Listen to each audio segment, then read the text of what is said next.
there is now the last panel that was on the schedule, which includes Mahmoud and a number of other activists that are out there on the front lines, including two incredible doctors, activists, Chris Smalls, who's here with us as well. That's about to begin right now. So hold tight. We're going to get started in very, very, very shortly. Thank you.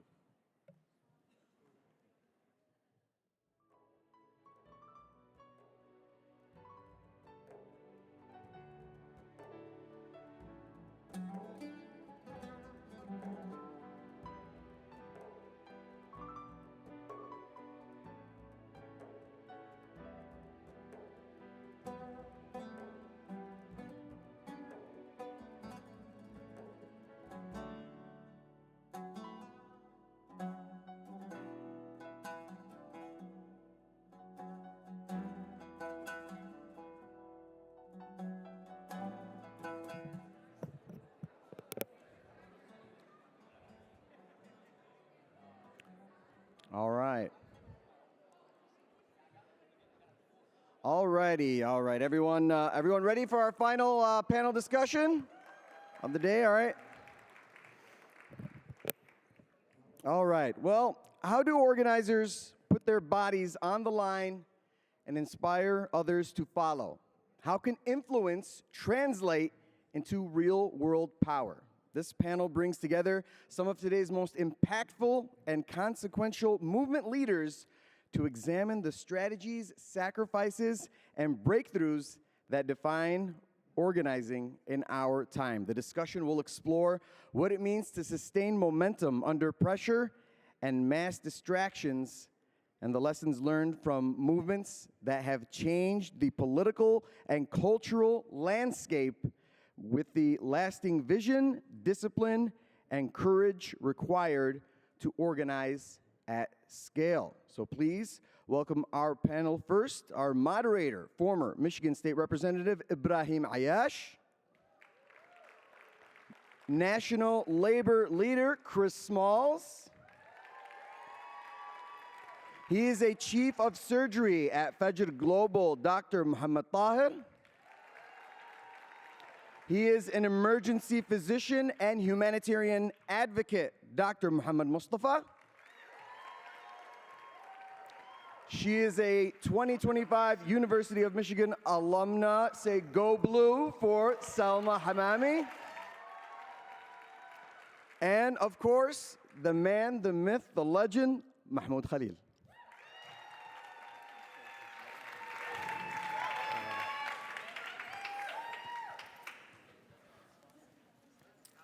All right. Is my mic on? Mic check. Good afternoon, everybody. Thank you all for coming today. And thank you all for this incredible opportunity to have a discussion that is not going to be one that's easy, but I think is an important moment to reflect, especially as we enter the second year of a genocide in which we know that politician after politician, state after state, strips the dignity of our Palestinian brothers and sisters away. But before I start, I will have to tell you that I'm a proud Michigan State Spartan. So, go green. All right. And with that, we have our incredible panelists today. And I want to start with our Wolverine, somebody who I remember during the campus protests was leading the fight for Palestinian human rights and saying that as a university in which we pay our tuition dollars, we're not going to stand for U of M to spend money and invest resources to destroy the people in which your family comes from. And you faced a lot of scrutiny, and you had a lot of attacks, and folks came after you and saying, was it worth it? So I guess, Salma, just to level set the conversation, you knew the risk of speaking up. You saw what was happening on Columbia's campus. You saw what was happening at Stanford, at Harvard, you name the school. Yet you still decided to step forward and say, I'm willing to stand up for the dignity of the Palestinian people. And you're going into a field where your political perspective absolutely impacts the type of career that you can and cannot have. So what the hell got you to even put your body on the line for that? Thank you so much for the introduction. Assalamu alaikum, everyone. So to me, putting my body on the line meant more than just fighting for Palestinian liberation. To me, being a part of the movement meant securing my akhirah, inshallah. How can we obtain Jannah? How can we obtain Jannah while watching a genocide? How is it that on Yawm al-Qiyamah, when we're asked, what is it that you did with your resources that compelled you to speak up? And obviously we understand that fear is a really big factor when it comes to advocacy. And I'm not going to deny the risks, but I'm also not going to deny the risk of not having an answer to my Rabb on Yawm al-Qiyamah as well. That is my primary reason. And of course, yes, we have fear built within us. So when we're facing rows and rows of police officers carrying tear gas or batons or what seems to be the so-called indestructible Board of Regents who will do whatever they can to suppress you, there is that fear. But there's also my anger. And I believe that my anger is more righteous and more strong than whatever fear could potentially be embedded. So, and on top of that, we wake up indebted to the Palestinian people. We wake up having to put something on the line each day. They have already sacrificed the utmost sacrifice that we can ever imagine. It's a test for them, but it's also a test for us. That extends to us here, and it especially extends to us in the belly of the beast. We have an obligation to stand up, and we also have an obligation to organize as a community. And that's exactly what we did at U of M. We ensured that people felt compelled to come together and felt secure as a community. And that's what really inspired hundreds of students to not only, have a couple organizers go put their bodies on the line, but it was hundreds of us consistently. And we are also inspired by the movements that came before us. U of M loves to pride itself on educating the student body as to, their historical activism. But the problem is our university tends to only honor and glorify their activists long after they have graduated. And what we're trying to do and change is for them to honor the movement that we're bringing in the present time. And it's to shake every single layer of our university's institution, at the student level, at the student government level, at the alumni level, at the faculty level, inshallah at the administrative level at some point too. But the question of Palestine permeated through every layer of our university to the point where Palestine no longer became the exception, it became the expectation. It became the expectation that we would show up, that we would protest, that we would resist, and that us putting our bodies on the line wasn't a question. It was going to be a statement. So can you share a little bit more about the sense of, because we watched from the state capitol. I mean, I remember Representative Farhat and myself were asking the tough questions to the university lobbyists and administrators. There was almost a sense of that nothing was fundamentally shifting in the conversation. And I know you heard some of your fellow students, particularly some of the men, who said, these sisters don't know what it's like to give up their careers because we're the providers and not them, and all this, which is bullshit, by the way. But how did you keep the faith and sort of that persistence despite the absolute pressures you saw from the state, from the administration, from Dana Nessel, our Attorney General, who weaponized her power to go after you? What kept you going in the face of all that, dare I say, failure throughout that process? I think beyond the answer of obviously seeing and bearing witness to the genocide on our screens, that in itself is a motivating factor. But what brought the sense of security for us was the fact that we were able to mobilize such a large group and see a shift in such a short period of time. I was advocating for Palestine before October 7th, and it was very hard to even bring people to the table, bring them to our events, because they were, or even in a WhatsApp group chat. Some people didn't even want to be in a WhatsApp group chat associated with Palestine or with SJP titles whatsoever. And so because of seeing that shift like I've never seen before, and seeing that empowerment with so many different students, community members, individuals from all faiths, all backgrounds, come to the conclusion that Palestine is a cause worth fighting for, and it's a cause worth fighting for in and of itself and doesn't need to be tied with anything else. That's what continued to motivate me. It was seeing that growth. And another thing that allowed us to see that growth was simply within our student organizations who would join our coalition. The University of Michigan, of course, is one of the largest universities in the world, and it also has a significant number of student orgs as well. And we actually created the largest coalition to ever exist on our university campus of nearly 100 student organizations. And within each week, we would see an increase in people sign on. We saw an increase of people join and participate. So seeing them also put themselves on the line, there was no way that we could take a step back. It added to the momentum, and it propelled us forward in ways that we never thought we could have seen in that very year. Well, you know,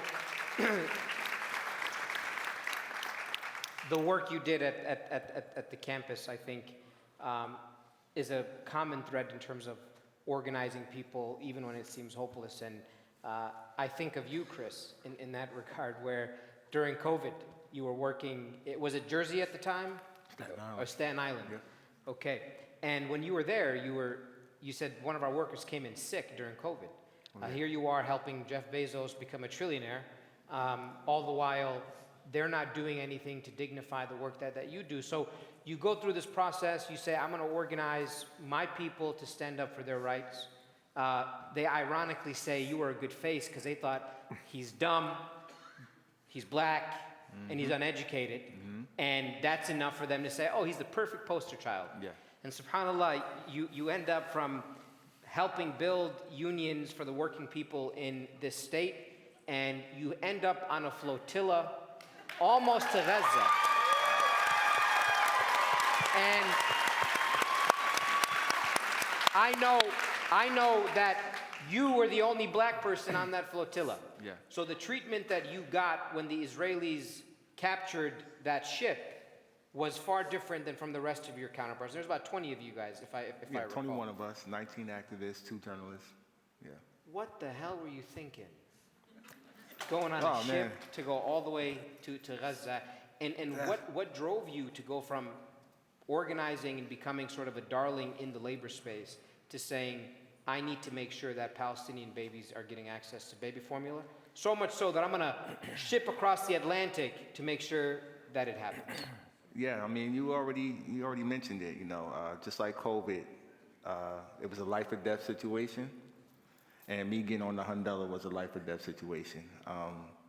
We all been watching for the last 2 years on whatever platform, a live stream of this genocide, and me as a labor organizer, connecting the dots, connecting the struggles, shining a bright light on these complicit labor unions in America, shining a bright light on Amazon, who invested $7.2 billion, called Project Nimbus.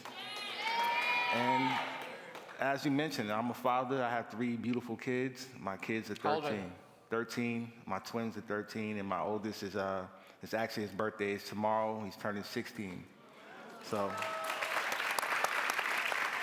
I'm blessed. You know, as a single father, I try to, you know, lead by example, being a good father, and I don't want my children to grow up in the world that we're living in now. And that was the conversation I had with them the day before I left to go on the Hundella. And as you mentioned, going against the most merciless, ruthless baby-killing machine on the earth, I knew the risk, but also my crew, they definitely knew the risk as well. So I was very much protected, not just by my crew members, but even the outside support from around the world. Millions of people are now paying attention to these flotilla missions because of the things that we're doing. And, you know, everything that I experienced was just a glimpse of what Palestinians have to go through every day. Wow. You know,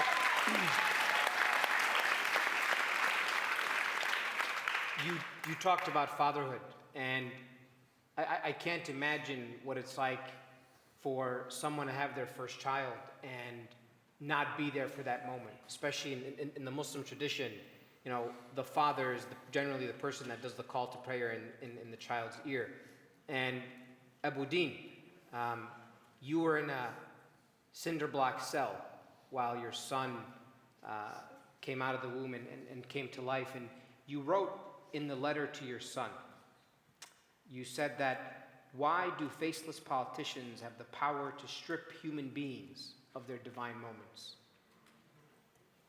And I don't have children, but I can imagine that the level of passion that you had to fight for the dignity of our Palestinian fathers, who are often dismissed in this crisis. Our US politicians talk about the babies and they talk about the women, but it is the fathers who toil and try to go get food for their kids and try to see where is the safe part that we can get access to shelter. They are the ones that are often forgotten in this process. And we saw Khalil, who showed us the compassion of what a Ghazawi man can be and the type of humanity that they are deserving of.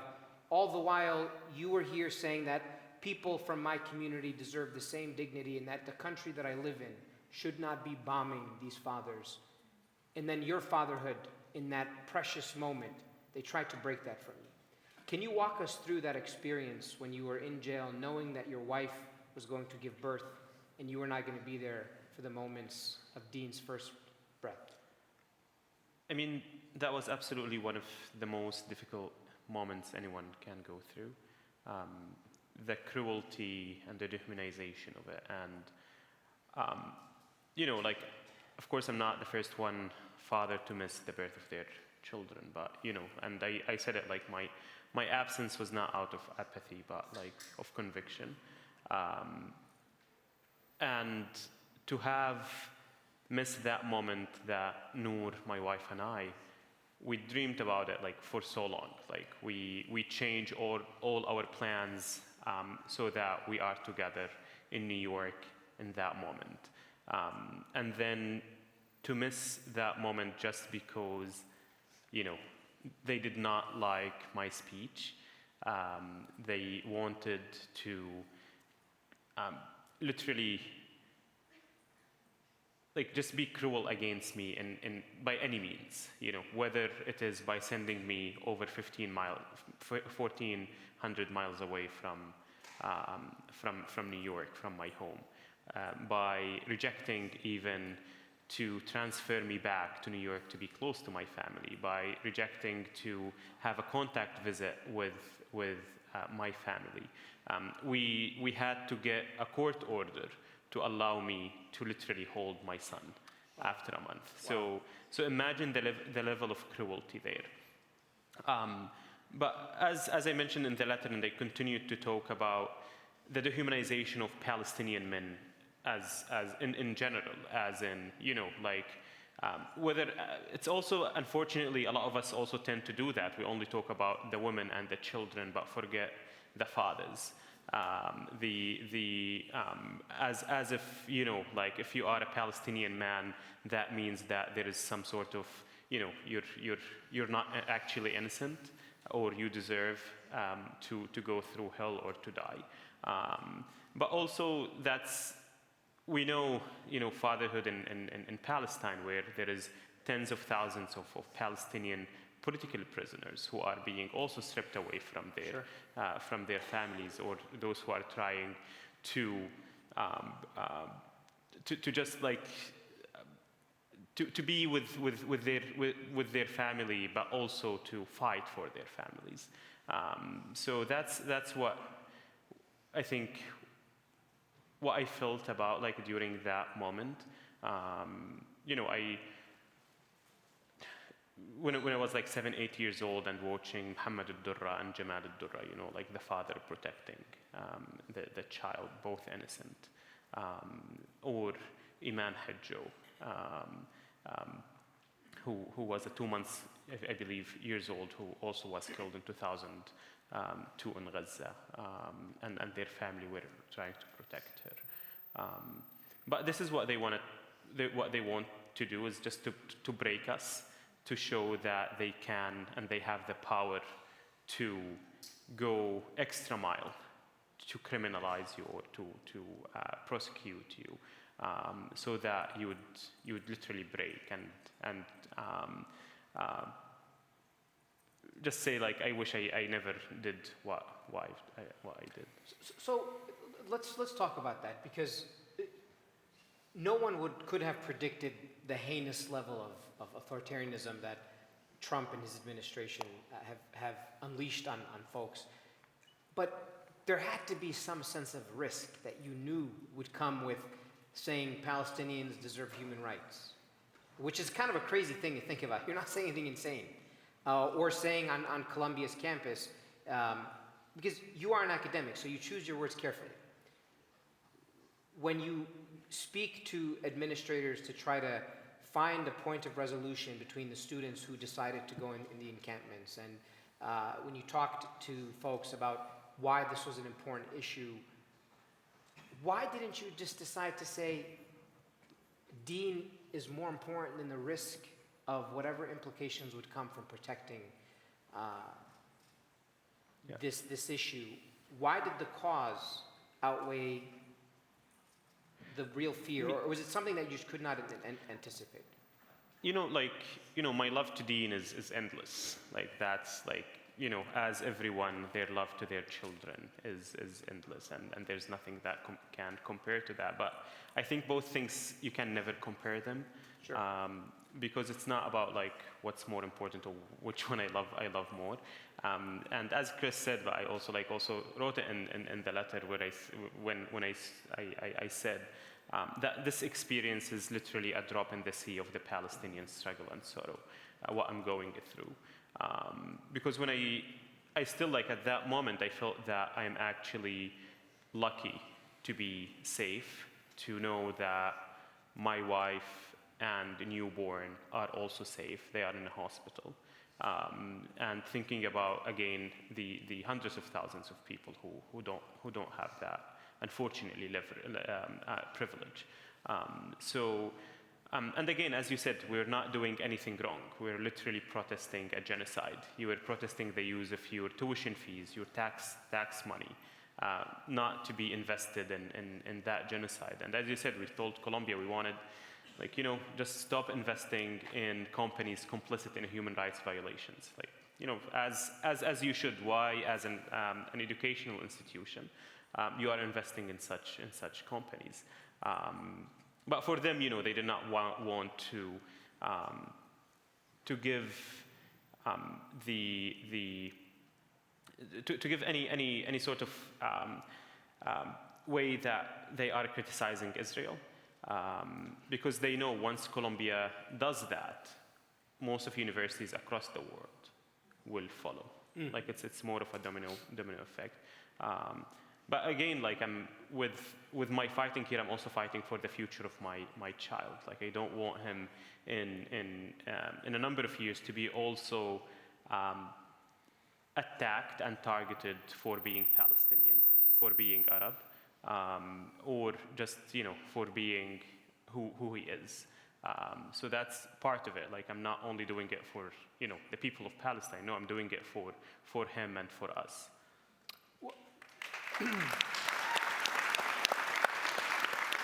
Before we go to the doctor's clinic with the Mohammedains, I want to just get a quick response from Chris, Salman, and you, Mohammed, about what do you tell folks 2 years into this that feel like we have an administration that further strips the dignity of Palestinian people? We are seeing a shift in public pressure and a shift of public opinion, yet the puppet politicians are still not moving the conversation. I remember what Bassem said yesterday. It's almost like in the Middle East, the people have a perspective and the politicians are never going to do what the people believe. But what do you tell folks who want to advance and advocate for this issue and put their bodies on the line, be it by pen on the field in terms of caring for patients, or just advocacy? What advice do you give folks that are afraid of the repercussions, especially in this moment where we have an administration that is talking about stripping people of their passports and their citizenships and their green cards and their workplaces? What is the advice or the thing that keeps you driven to do this work in spite of all of that resistance and possible ramification for standing up for Palestinian human rights. I'll start with you, Chris. Yeah, I'll say this, politicians are not our savior. Come on, man. I'm standing right next to you. I'm sorry, brother. I mean, do you consider yourself a savior? God, no. Right, I mean, it's true. Politicians are not our savior. It's the people that come together in our communities that organize to force them to do their job. They're elected to represent us. And the movement doesn't belong to an individual. It belongs to the people. We all have a role to play. And doesn't mean you got to get on the flotilla. Doesn't mean that you got to put your body on the line. But if you have a voice, if you have the will to get up every day, start right in your own communities with your loved ones, with your neighbors. You know, solidarity is free. It costs you nothing to have a conversation with somebody. Hello. And lastly, it's a no-brainer. We got to escape this two-party plantation. It's that simple. I mean, obviously, this genocide didn't start with the Trump administration. That's right. We already know that this has been going on for decades. Whether it's left or right, they both have blood on their hands. So what's the definition of insanity? Same thing over and over again. Exactly. So how long are we going to do this? Another lifetime? No. I think right now this is a revolution, but the revolution starts with yourself. That's powerful, man. The revolution starts with yourself. Man, you spitting bars, bro. I used to be a rapper, you know. I mean, Chris said it all, you know, like just like drop the mic. Well, Salma has a mic, she can drop it. Either of us, yeah. I think to piggyback off of that, your silence will not protect you. It's your voice that protects you and your future generations. And I know it's very difficult right now to especially organize when we're seeing repression on the rise, but that repression is a sign that what we've been doing has been effective. Yeah. And this repression and what they're attempting to do right now, it's not a sign of our futility, but rather a sign of their desperation. And I think another thing that we also have to remember is revolutions take centuries. It's not going to happen overnight. And we can look at history to help guide the future in these moments. So, for example, like the Algerian Revolution, that took 132 years to defeat French colonization. The Haitian Revolution took 198 years. The Philippines took 333 years. How is it that we can lose hope in the timeline of Allah subhanahu wa ta'ala for liberation that is destined for Palestine? It will be destined, and it's declared. So we're at 77 years right now. Inshallah, it'll happen tomorrow, inshallah, in the next couple of days, inshallah, in the next year. But no matter the timeline, it is up to us to continue to put pressure, despite their pressure they put back. Because we are stronger, we are unified, and history has shown that the people will always win against colonial empires.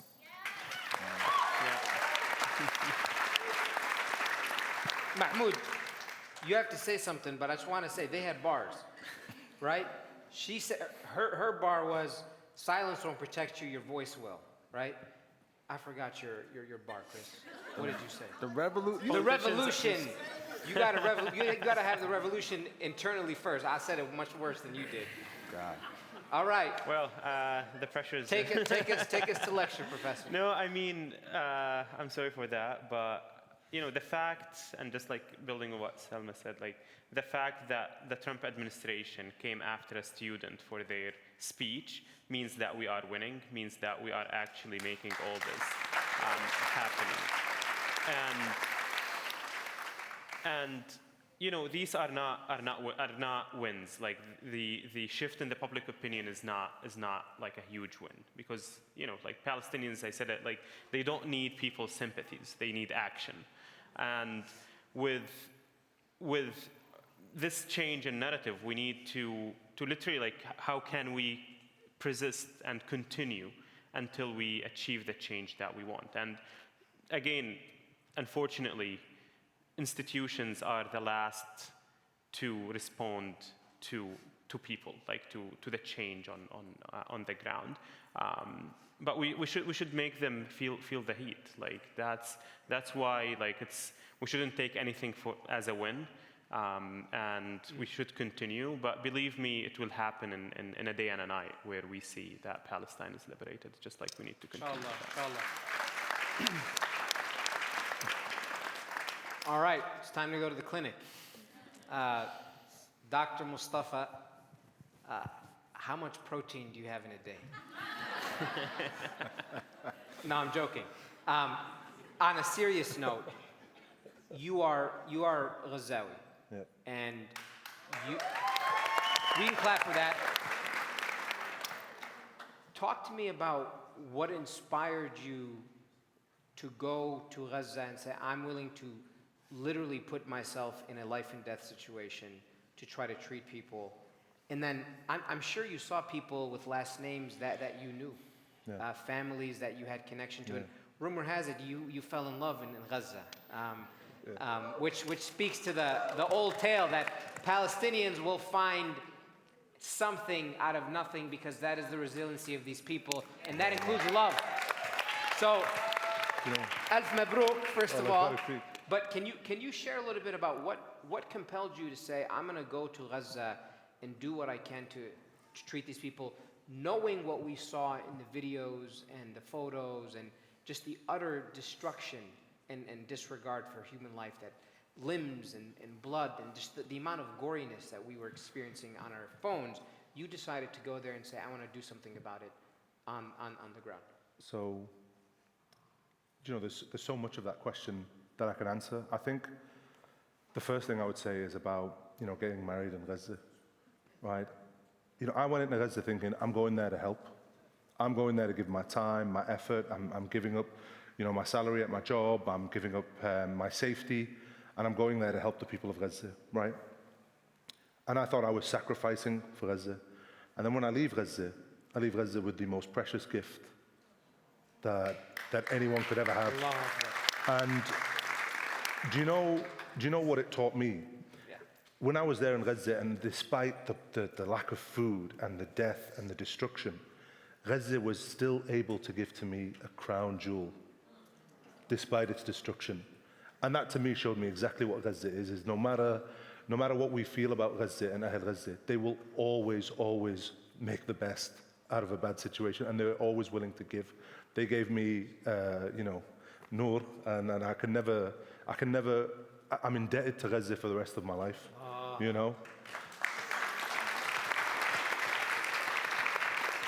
Were you a poet before you were a doctor, man? No, If somebody's recording this, send it to him on WhatsApp. You gotta send it to his wife now. Do you know, subhanAllah, and when I was coming out here, my wife arrived from Gaza. We'd spent 6 months trying to get her out and get the governments to evacuate her. When they evacuated her, she arrived at Friday evening. She arrived at 6 o'clock, and I left to the airport at 10 o'clock. And I was going over to the UN to speak with government figures to try and, if they're going to recognize a Palestinian state, that's got to come with something. It can't just be words. We can't recognize a state while the state is actively being destroyed. Do you know? So, obviously, she knew that I was leaving as soon as she arrived, and she just said to me, we have the rest of our lives together, but you've got to go do this. And that's Gazan women, that's Palestinian people. So, when back to the question, sorry, I know I drifted a little bit, but This is good, man. Keep going. When you talk to me about why I went to Gaza, it's our home. It's our home, it's my home. My auntie, my uncle, my cousins are there. When I was there in Gaza, I went up to the ward, and there was a girl who was having seizures, and she was my mother's cousin's daughter. So my mother's auntie, which is my grandma's sister, came, and I remember she tapped me on the shoulder, and my grandmother died a month before the war started, right? My mum's mum. And I turned around and I was shocked because she looked exactly like my grandmother. That was her sister, and she just hugged me. And obviously, you know, she's a hijabi woman hugging me in front of everyone. I was like, going, what is going on here? It turned out like Was your wife mad? Yeah, she was my grandmother, do you know? And I remember just thinking to myself, subhanAllah, like there is just so many connections in this land. You know, the patients in the hospital were my family. The paramedic that was driving people to the hospital was my dad's cousin. You know, the nurses that were there were my cousins. So, you know, for me, it was such a unique experience compared to anybody else that was going there because, like, you know, everyone would be staying at the safe house or in the hospital, but I would be staying at my uncle's house, you know? When the quadcopters and the helicopters would be shooting, I should have really been somewhere safe, but I was there with my uncle. Wow. And we would gather and congregate as a family in one room together. And, like, that was kind of the thing that they would do. Just if it was going to go, then we'd all go together. And I remember living that life as a Ghazawi, you know, for what it really was. But, you know, when I was there going to Gaza, obviously we were scared and I was worried. And, you know, it was really my mum that kind of cemented to me, like, why, you know, not to be scared and to go. And, you know, I remember when I told her and I said to my mum, I'm going to go to Gaza, and she was crying because at the time, the first time I went into Gaza was when the World Central Kitchen workers were killed. And, you know, there was a lot of, I think a lot of us were very tense and very scared. I mean, I've got some of the team that were there with me, that went into Gaza with me, here. Dr. Farasheen is here. Where's there she the is, team? she's there, Dr. Farasheen. She was our team lead. You know, when we were going into the Gaza there for the first time, and I think Dr. Tahir had just left Gaza, right? So this was a very, very tense time. And, you know, my mum was scared because she was worried that I'd get killed. Because if they were going to kill an international aid worker, then they would kill the Ghazawi international aid worker. That's the one they would go for. And my mum was worried about that. And, you know, she called me back about 15 minutes later and she said to me, you know, Hamada, like, because, you know, you have to ask permission off your mother, you know, before you go. Because if your parents want you to stay, or your mother wants you to stay, your obligation is with your parents first. So that's why I had to get her permission. And then she called me back and she said, you know, Hamada, death is in the hands of Allah. It's not in the hands of Israel. So I'm going to leave you in the hands of Allah. And, you know, she's a Palestinian woman. And, do you know, subhanAllah, like the whole experience of everything that went on in Gaza, it really grew me into who I am as a Palestinian. And when I left Gaza, you know, I'm just a young junior doctor. I'm not the guy that's done over what? How many surgeries have you done? How many thousands of surgeries he's done in Gaza? How many months was he in Gaza? How many life threats has he done in Gaza? I'm just a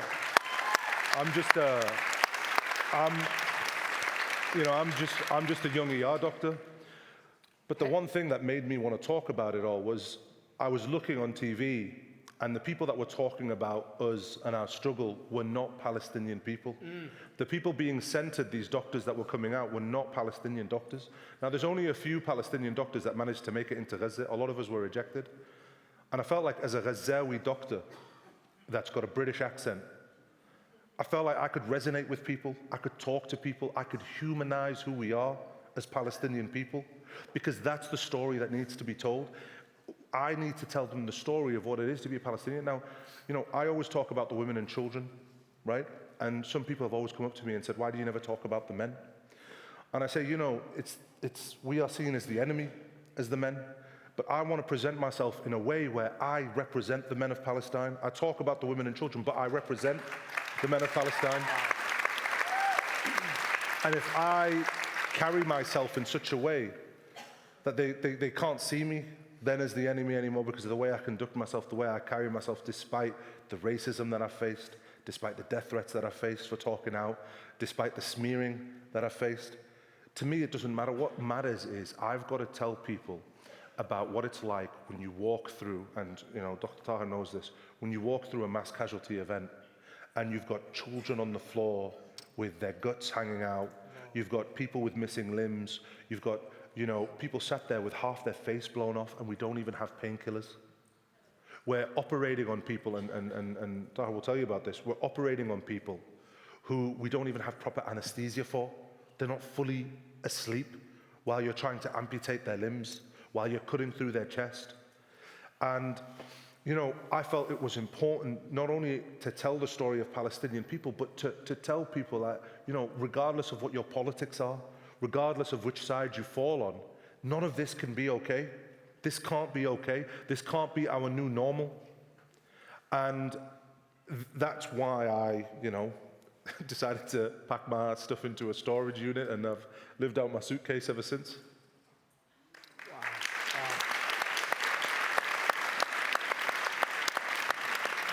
Do you hope to go back to continue treatment? Unfortunately, they've not allowed me to. Is Noor saying no? Noor's saying no, but I'm not allowed back in, unfortunately. They've banned me. Dr. Tahir, you don't smile. I knew I was going to get something from it. But you went on 3 missions. In the first one you went to, it was before the Rafah border had closed. And then when you were there, you got stuck because the border was closed. Can you share with us what compelled you to go back, not a second time, but a third time? And how does one keep their resolve? I mean, I know people in this country who cannot stomach what they see on their screens and say, I'm choosing to bury the pain because I cannot tolerate it. My heart, my mind cannot tolerate it. Yet, people were literally dying in your arms as you tried to save them. What compelled you to keep going? Bismillah ar-Rahman ar-Rahim. Assalamu alaikum wa rahmatullahi wa barakatuh. It's a tough one. I suppose, much like how we live today, where we look at our phones every day, from morning till night, you know, the first thing you do when you wake up, you look at the phone and you see there is bloodshed, there's slaughter. And the last thing before you go to sleep, when your head is on the pillow and you're watching slaughter, that was the feeling, the suffocating feeling I had during the beginning of the war, that I just couldn't cope with anymore. And so I started to ask myself the question, if not me, then who?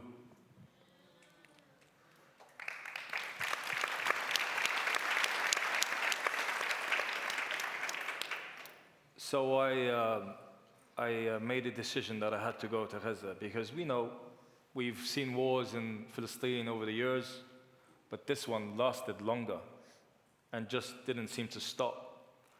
I was living in Brazil at the time. I packed my bags, I went to London, I got ready to go. One of my friends, who's Egyptian and is very well connected, called me and said, I would advise you not to go to Gaza right now. Because he had some good intel that Rafah was going to be bombed. And at the time, you remember Biden was calling Rafah the red line. And so I put that to him. I said, well, Biden said there's a red line. And he said, there's no such thing as a red line. And he advised me not to go. So I shared this with my friends. And everybody started to tell me, don't go. You know, it's too risky. Let's just wait. Let's just see what happens. Sure. And I started to get this, what we call waswas, or shaitan speaking to me, telling me, you know, who's going to look after your elderly mother if you go and something happens to you? Or what if you go and you lose a limb? And there are other doctors that are going. You're just one person. Are you really going to make a difference? And life is good. And is it, you know, this is not, you know, you're not really Palestinian. Just give money. Give money like everybody else. And so, actually, I suppose my journey is a little bit different in that I performed what's called the istikhara, which is when there are many types of istikhara,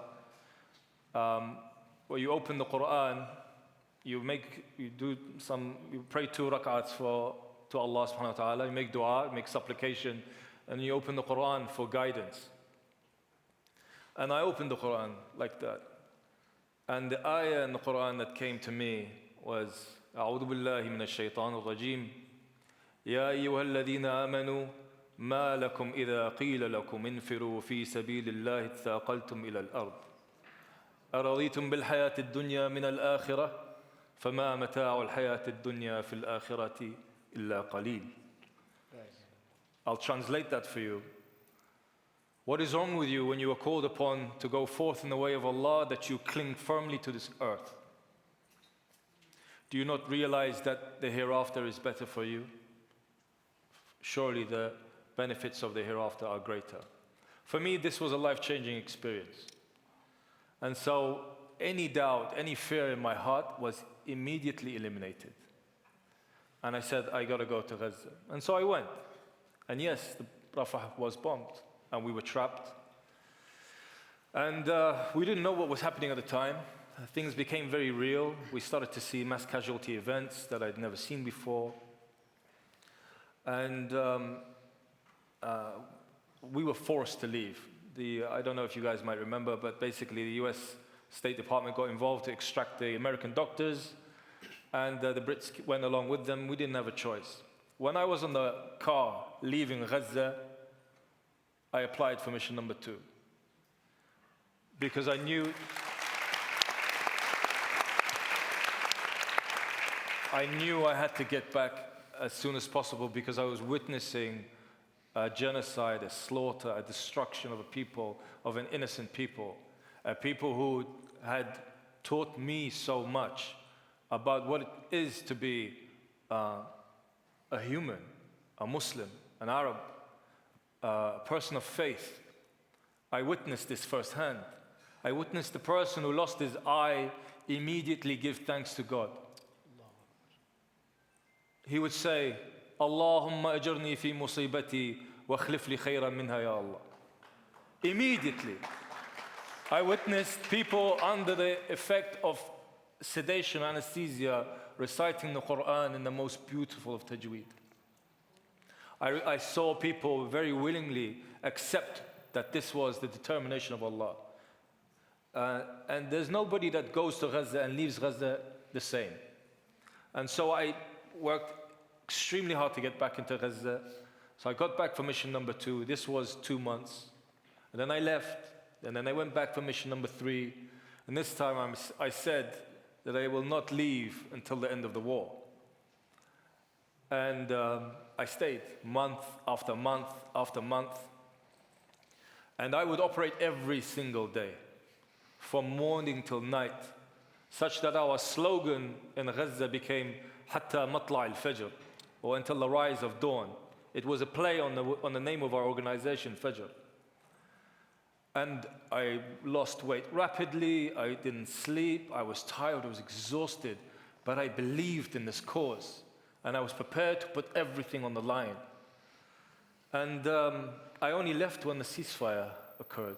And of course, I don't know if you might remember, but the people of Gaza picked me up and lifted me on their shoulders.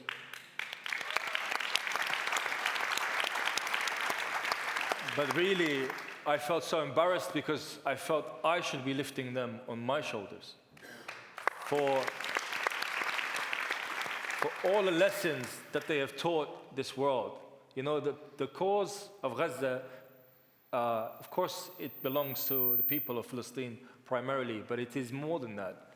It is a cause for all of humanity. It's a cause that differentiates truth from falsehood, right from wrong, justice from oppression. And when you stand with this cause, you stand with all of the righteous characteristics of people. We're fighting for humanity here. So, you know, I left only when the ceasefire had taken place, and I didn't know that they would start killing our people again in the middle of Ramadan, during the Layali al-Qadr, slaughtering them again. And of course, I have tried to go back 3 times, and I've also been banned. But that does not mean that we stop. We have to be fluid. If you meet a hurdle or a brick wall, you have to work around it. And so right now we're working on medical evacuation of injured children and women who, honestly, I see these cases every day. You have butchered people who need medical help. And we're working to extract them to countries like Jordan, because obviously, as you know, the US banned the visas for Palestinians, so they cannot come here anymore. Indeed, shame, shame. So we're working in Jordan, we're working in Europe, we're working in South Africa and other countries. And I thank Allah subhanahu wa ta'ala every day that He blessed me, that I am able to live my life serving. Inshallah, alhamdulillah.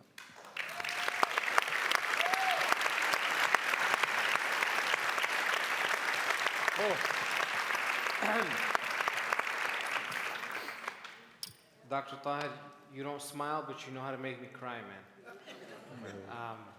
man. You guys are just all incredible in your own ways. And when I think about the moment that we're in, you know, one can look at the seerah of our beloved Prophet, peace be upon him, or the many historical moments that we've seen here or in this country. Do we have time for questions, by the way? No? Okay, can I just have the photo go up that I'd asked for? And that's my wrap up for the folks. So this photo right here, I'm gonna stand for a second just because I sit on planes all day. This man right here is Walter Lee Fowkes. And Walter was a teenage boy in 1963 when he was fighting for civil rights. And for a long time, he was seen as an unnamed boy in this fight for civil rights. Everyone knows Rosa Parks, everyone knows Martin Luther King, and the many other folks that stood for civil rights for Black Americans in this country. But I keep this photo of Walter in my office because I'm reminded of a couple things. Here is a young black boy being bit by a dog in one of the most inhumane ways. They treat him like he's a piece of meat. He's not even worthy of humanity, that they can gnaw a dog into his abdomen. And the fact that this gentleman, this young boy, has so much courage in his face, in spite of the attacks, the hoses, the police, the dogs, he stood and said, I am going to fight for civil rights, even if I don't get the blue check mark, even if I don't get the 100,000+ Instagram followers, even if I don't get a statue or a building or a bus stop or a museum named after me. When I think about these 4 individuals or 5 individuals that I had the honor of talking with today, and we hear their stories because of the way we access information. But in getting to know them backstage, I will tell you every single one of them would be happy dying with no one knowing their names, no one celebrating who they were, but simply for the work that they did. That is the purpose of why they do what they do.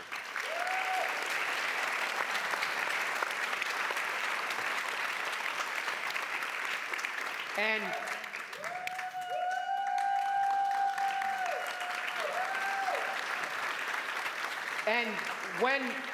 when you are dead and you are in your grave all by yourself, it doesn't matter what people were happy about with what you said and what you did. What matters is, did you stand for the greater justice, no matter who or for it was against? Because that is the actions in which you would be judged by when you are 6 feet under the ground. And as we think about our Palestinian brothers and sisters in Gaza, it is my hope that if they don't achieve salvation today, our Creator will give them salvation tomorrow. And that should be the way in which we do our work.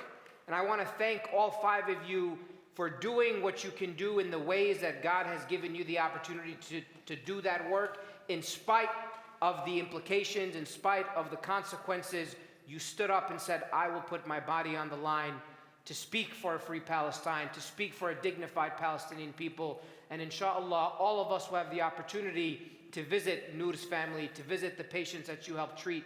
And you can go visit your family in Gaza, and you can send more than just baby formula, but rather you can go there with bearing gifts for our Palestinian brothers and sisters, because that is the work that we are hoping to achieve.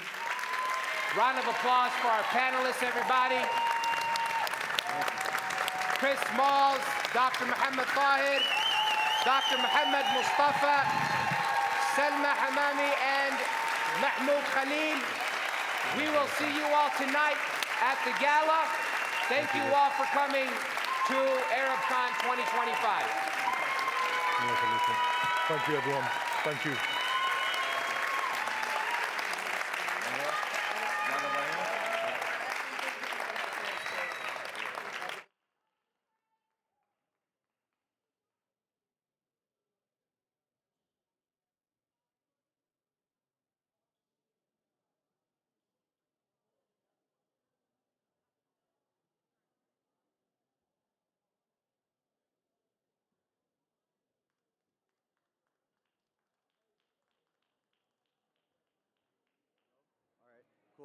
Awesome. All right. Thank you, everybody. That wraps up our day programming for today. Special thanks to our speakers here at our final panel. All the speakers today did a fantastic job. Some quick reminders. Don't forget the souk is still going to be open, so you can head over there. And don't forget the 45th anniversary dinner of ADC. Don't forget to be there. Doors open at 7 o'clock at the Bint Jabal Cultural Center. Don't miss it. Have a great rest of your day. Assalamu alaikum.